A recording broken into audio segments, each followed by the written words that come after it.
आमर दाबी शिक्षा क्षेत्र में ओबीसी मान को संरक्षण आमर दाबी आज सभा माननीय राज्य सभापति सुरज विश्वाल महोदय एवं ओबीसी वर्गर अभिभावक महोदय एवं ओबीसी शिक्षा क्षेत्र में व्यवस्था लागू न छात्र भाई कार्ड धर कार्ड कहीं पचार पचार विषय ओडिशार 54% संख्या विशिष्ट एक जाति वर्ग को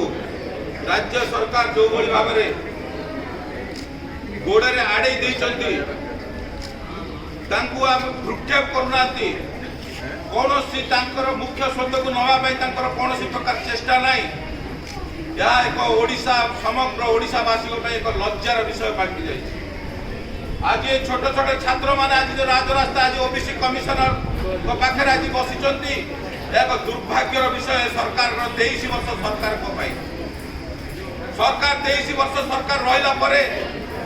निजे जापारे केते संख्यार ओबीसी वर्गर छात्र अच्छा जनसाधारण अच्छा से कहवा जे आम जानू केते संख्या अच्छा ओबीसी ओडिशा रे यह एक दुर्भाग्य विषय बोली मु मन कर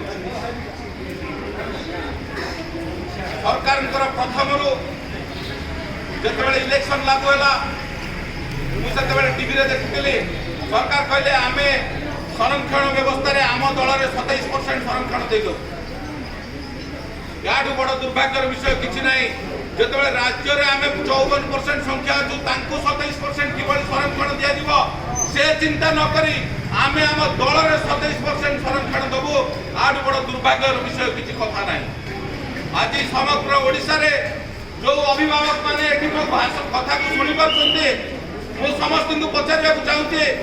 जो संवैधानिक अधिकार आमर अच्छी मो छुआ भी नवोदय पाठ पढ़ो मो छुआ सेंट्रल स्कूल रे पाठ पढ़ो मो छुआ मेडिकल रे पाठ पढ़ो ये अधिकार कौन आमको ये सरकार छड़े नब कि जदि छड़े नब ताले आमे माने समस्ते एई बड़ी चुप रहिबा आउ आवाज उठेबा नै बोले मु ए कथा आपन मानक पाखे ए कथा